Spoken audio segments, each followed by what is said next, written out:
Hello everyone. आज हम लोग पढ़ने वाले हैं एएससी इंग्लिश का बहुत ही इंपॉर्टेंट चैप्टर जिसका नाम है आई हैव ए ड्रीम, जो कि एक स्पीच है जिस स्पीच को दिया है मार्टिन लूथर किंग ने। तो अमेरिका में पहले बहुत ज्यादा डिस्क्रिमिनेशन होता था, काले गोरे का बहुत भेदभाव होता था। वहां पे जो लोग काले होते थे उनको स्लेवरी करवाया जाता था, उनके साथ डिस्क्रिमिनेशन होता था, उनको कोई राइट्स ठीक ठाक से नहीं मिल पाता था, उनको फ्रीडम नहीं था, लिबर्टी नहीं था। इस वजह से इन्होंने आवाज उठाई। मार्टिन लूथर किंग का ये स्पीच उन लोगों के लिए है, उन काले लोगों के लिए है जिनको लिबर्टी फ्रीडम के साथ जिंदगी नहीं मिल पा रही थी उन दिनों में अमेरिका में, जिन दिनों में बहुत रेसिज्म चलता था, जिन दिनों में अमेरिका में सिर्फ गोरे लोगों को ही सम्मान मिलता था, काले लोगों को सम्मान नहीं मिलता था। यानी कि ब्लैक अमेरिकन लोगों को स्लेवरी करवाया जाता था, लिबर्टी नहीं था, उनका फ्रीडम नहीं था। सो आज हम लोग आई हैव ए ड्रीम में वही पढ़ने वाले हैं। सबसे पहले तो ऑथर के बारे में एक बार पढ़ लेते हैं। ऑथर का नाम है मार्टिन लूथर किंग, जिनका जन्म हुआ था जनवरी 15 1929 एंड यस डेथ हुआ था अप्रैल 4 1968। ये डेट्स याद करके रख लेने हैं आपको, क्योंकि एमसीक्यूज में ये डेट्स पूछे जा सकते हैं। आप ये पिक्चर में जरा आप देख सकते हैं कि मार्टिन लूथर किंग एड्रेस कर रहे हैं। करीब करीब इस स्पीच के दौरान 2,50,000 से भी ज्यादा ऑडियंस थे। 2,50,000 से भी ज्यादा ऑडियंस थे। और कुछ पढ़ते हैं मार्टिन लूथर किंग के बारे में सबसे पहले, जो कि एमसीक्यूज के लिए इंपॉर्टेंट है। सो यहाँ पे देखिए क्या लिखा हुआ है। Martin Luther King Junior was a Baptist manager and social rights activist. ये सोशल राइट्स एक्टिविस्ट थे, ये सोशल राइट्स एक्टिविस्ट थे यूनाइटेड स्टेट्स में 1950s एंड 60s के एरा में। 1950s एंड 60s के एरा में he led the American civic right movement in the 1960 peacefully. यानी कि अपना जो अधिकार मांगने का इनका तरीका था ना, ये नॉन वायलेंस था। ये महात्मा गांधी जी को बहुत मानते थे और महात्मा मतलब कि गांधी जी से इंस्पायर्ड थे, और अपना जो राइट्स मांगने का जो तरीका था इनका बहुत पीसफुली था, बहुत पीसफुली प्रोटेस्ट कर रहे थे, नॉन वायलेंस मूवमेंट कर रहे थे। सिंपल सा बात है, ठीक है। सो हम लोग ने ऑथर के बारे में तो पढ़ लिया। अभी आइए, अभी हम लोग पूरा का पूरा स्टोरी का समरी पढ़ते हैं।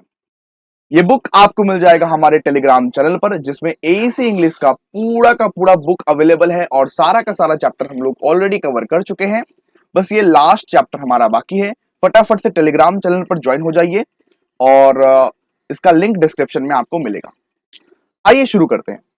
सबसे पहले देखिए यहाँ पे क्या लिखा हुआ है। Martin Luther King junior delivered the speech I have a dream on August 28 1963। ये डेट बहुत इंपॉर्टेंट है। August 28 1963 को ये स्पीच दिए थे। इसी स्पीच को इस कहानी में लिख दिया गया है। यही फाइनल स्पीच है। कहां पे? वॉशिंगटन में, ठीक है। The final speech of the march on Washington for jobs and freedom.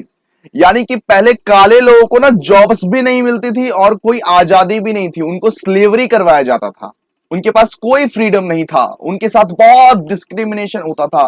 जो लोग काले लोग थे उनके साथ रेसिज्म होता था। निग्रोज जो थे, अमेरिकन निग्रोज जो थे, उनके साथ बहुत रेसिज्म होता था उन दिनों में। उनके लिए आवाज उठाई गई, उनके लिए आवाज उठाई गई कि अमेरिका में काले गोरे का भेदभाव नहीं होना चाहिए, रेसिज्म कहीं पे भी नहीं होना चाहिए, और सब कुछ सबको इक्वलिटी मतलब इक्वल अपॉर्चुनिटीज मिलना चाहिए, सबको इक्वल अपॉर्चुनिटीज मिलना चाहिए, ठीक है। ओके, आइए इसके बाद देखिए क्या लिखा हुआ है। The March was one of the largest protest rallies. One of the largest protest rallies है। मैंने तो बताया आपको कि 2,50,000 जन उस स्पीच में शामिल थे। सोचिए कितना ज्यादा लार्जेस्ट होगा।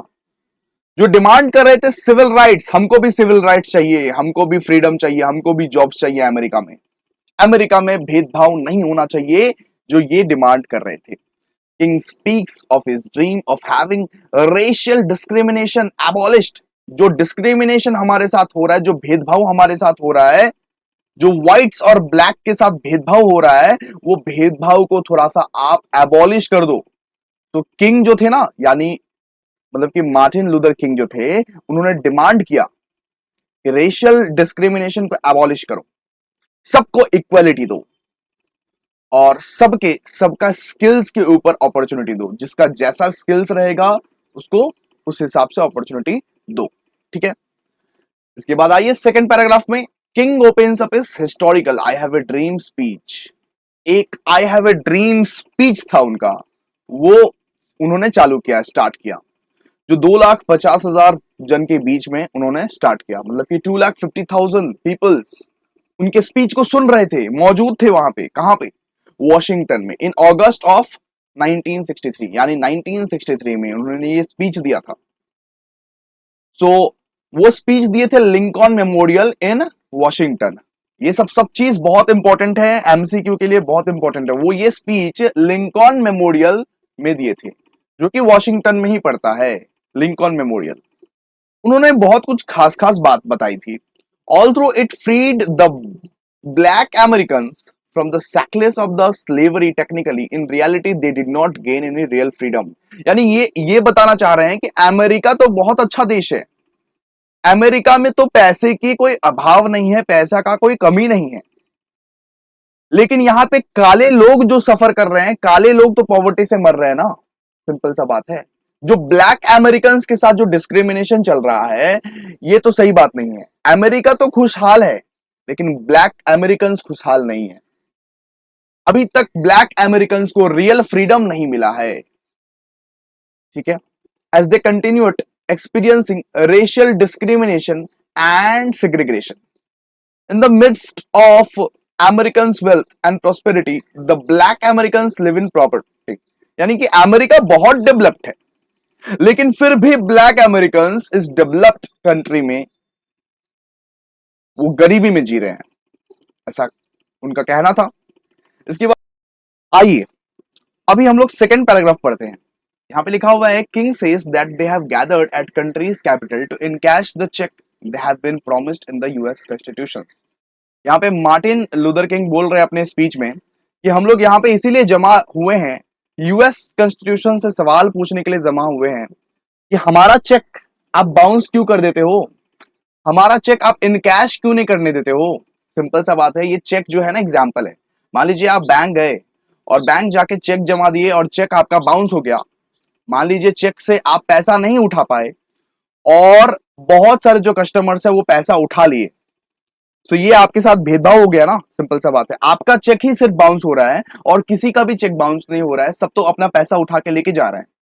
तो ये चेक एक एग्जाम्पल था, यानी कि यूएस कॉन्स्टिट्यूशन से ये सवाल पूछा गया कि क्यों हमारा चेक बाउंस कर देते हो आप। आपने तो प्रॉमिस किया था कि आप सबको लिबर्टी प्रोवाइड करोगे, हैप्पीनेस प्रोवाइड करोगे, जस्टिस प्रोवाइड करोगे, फिर काले गोरे में भेदभाव क्यों हो रही है यहाँ पे।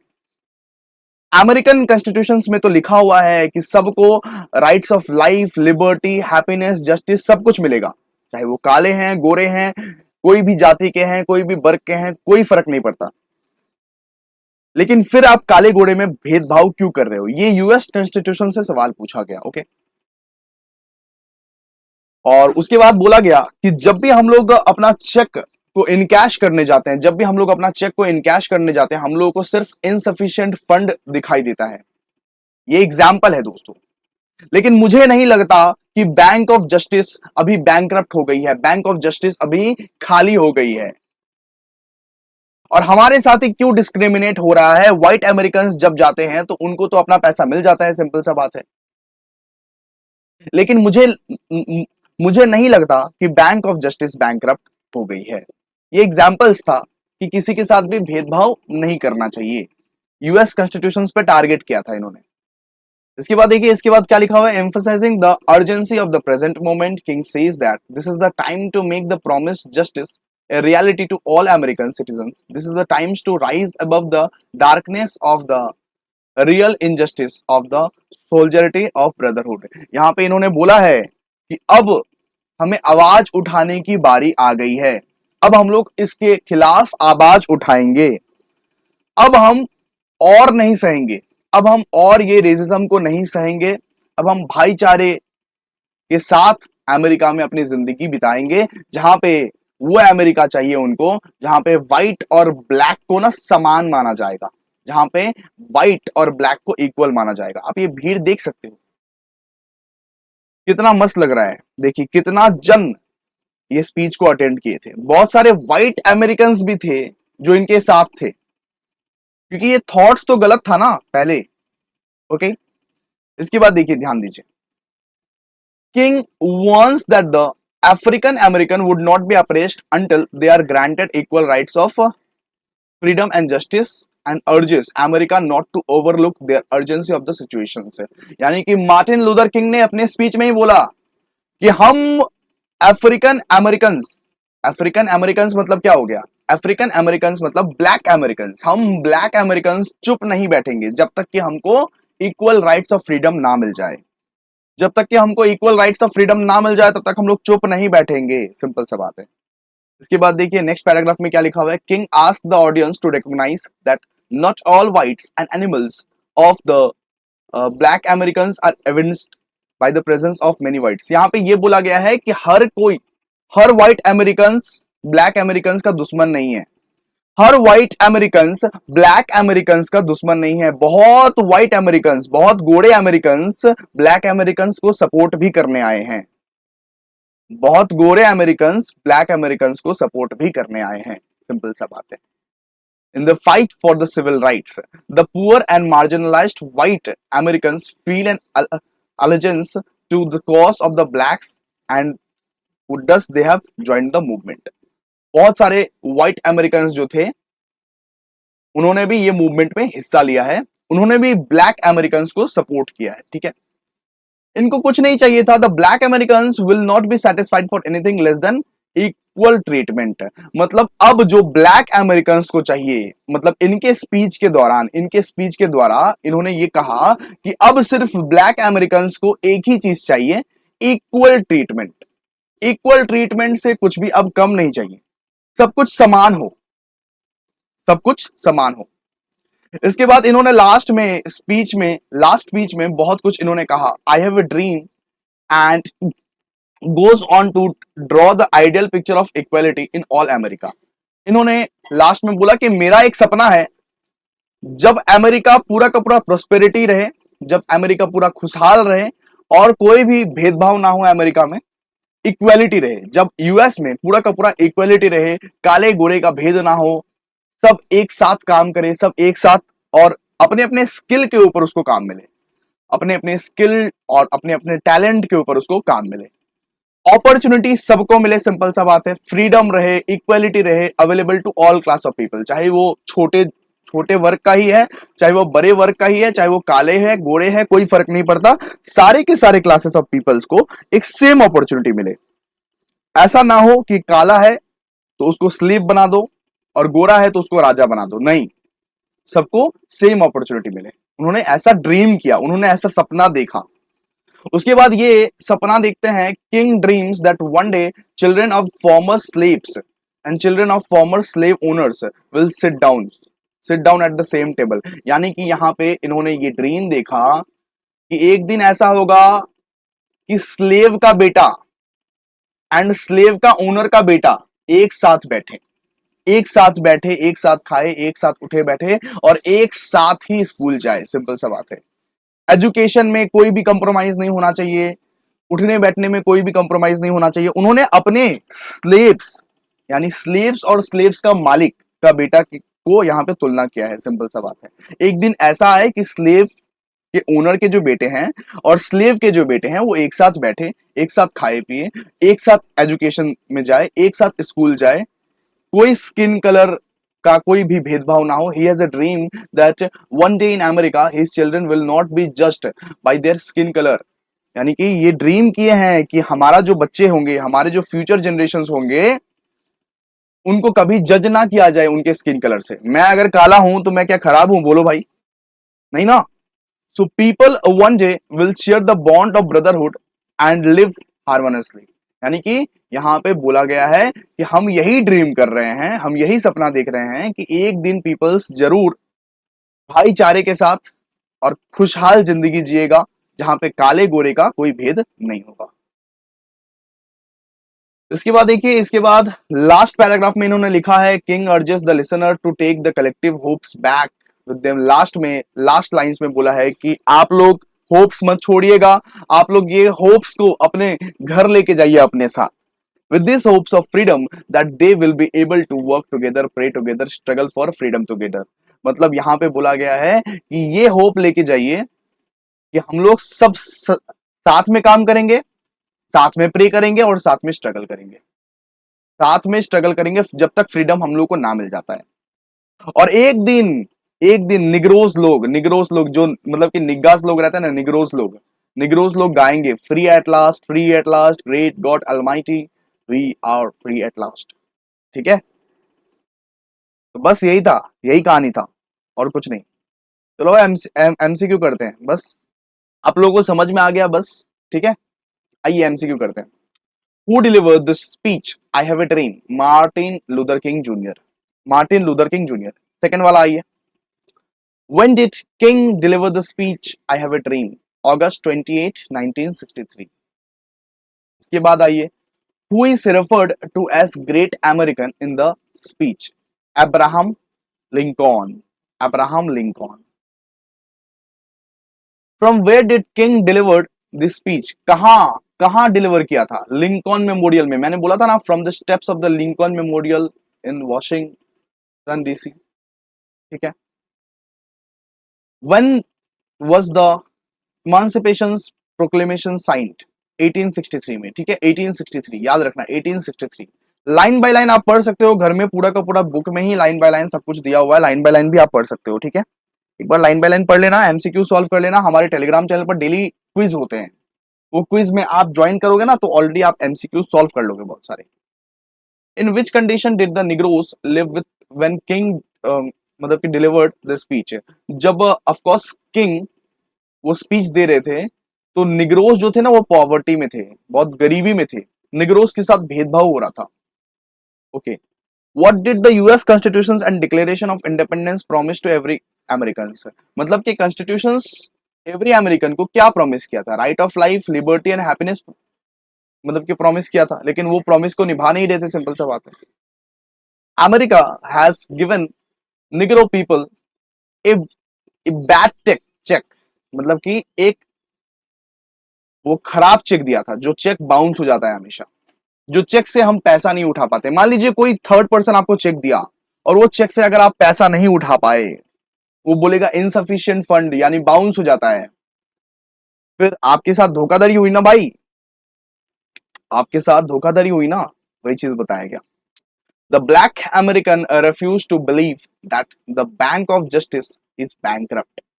मतलब कि ब्लैक अमेरिकन बिलीव नहीं कर पा रहे हैं कि बैंकरप्ट भी हो गया है बैंक ऑफ जस्टिस, क्या बैंक ऑफ न्याय क्या बैंकरप्ट हो गया है। ठीक है, इसके बाद देखिए, to overlook the conditions of the negroes would fatal for America. Fatal for America, fatal होगा यहाँ पे।